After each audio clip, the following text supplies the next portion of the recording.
ప్రభు పేరిట దేవుని బిడ్డ మీ అందరికీ ప్రేమపూర్వకమైన వందనములు. పరిశుద్ధ గ్రంథములో దేవుని వాక్యమును ధ్యానించుకుందాం. మత్తయి వర్తమానము 10వ అధ్యాయము 32వ వచనము. మనుషుల ఎదుట నన్ను ఒప్పుకొని వాడెవడో పరలోకమందున నా తండ్రి ఎదుట నేనును వారిని ఒప్పుకొందును. ఆమేన్. మనుషుల ఎదుట నన్ను ఎవరైతే ఒప్పుకొనరో, మనుషుల ఎదుట ఎవరైతే దేవుని వాక్యం చేతపట్టుకొని వెళ్ళడానికి సిగ్గుపడతారో వారినట దేవుని ఎదుట కూడా, తండ్రి ఎదుట కూడా ప్రభు ఒప్పుకొనలేడట. మరి విశ్వాస జీవితము అనేది చాలా పవిత్రమైనది. అది దేవుని సన్నిధికి మరింత దగ్గరగా నడిపించేది విశ్వాస జీవితం. ఈ విశ్వాస జీవితంలో మనము దేవుని వాక్యాన్ని చేతబట్టుకోవాలి.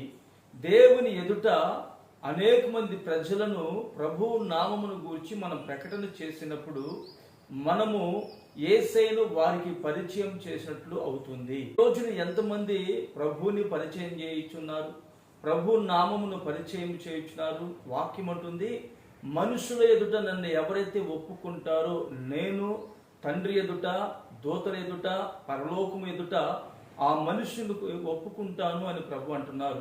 యేసయ్య నామమును మనం 10 మందిలోనైనా సరే ప్రకటన చేయాలి, ఒప్పుకోవాలి. ఆయన పరిశుద్ధుడు, ఆయన సజీవుడు, ఆయన మాత్రమే మన జీవితములను నూతనపరచగలిగిన వాడు. ఆయన మాత్రమే పాపములో నుండి, శాపములో నుండి, అంధకారములో నుండి నిత్య జీవపు మార్గంలోనికి నడిపించగలిగిన వాడు యేసయ్య అని చెప్పి మనం ఎప్పుడైతే యేసయ్య నామమును అనేకుల ఎదుట ఒప్పుకుంటామో ప్రభు మనం చూసి సిగ్గుపడడండి.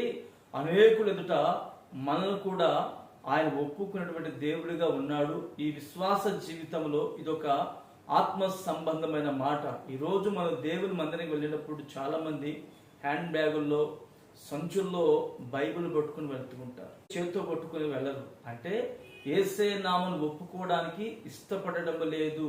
మరి నీవు ఈ రోజున అలా ఉన్నవేమో, వాక్యం ఎదుట నీ జీవితాన్ని సరిచేసుకొనగలిగితే, నా ప్రభు ఎదుట నీవు నిలిచినప్పుడు నిన్ను గూర్చి ఆయన ఒప్పుకొని ప్రభు నామమును మహిమపరిచేదంగా నీ జీవితాన్ని యేసయ్య గణపరచునుగాక.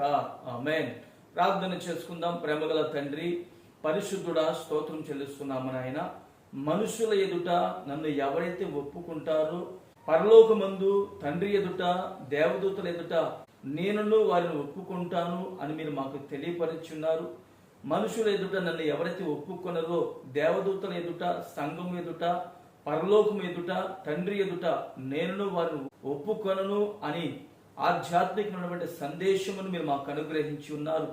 ఎట్టి మాటలు మేము త్రోసి వేసుకొనక కడవరకు నిలుపుకునే దానికి మీరు మాకు సహాయం చేసి మహిమ పొందుకోమని యేసు నామమున ప్రార్థిస్తున్నాను తండ్రి. ఆమేన్.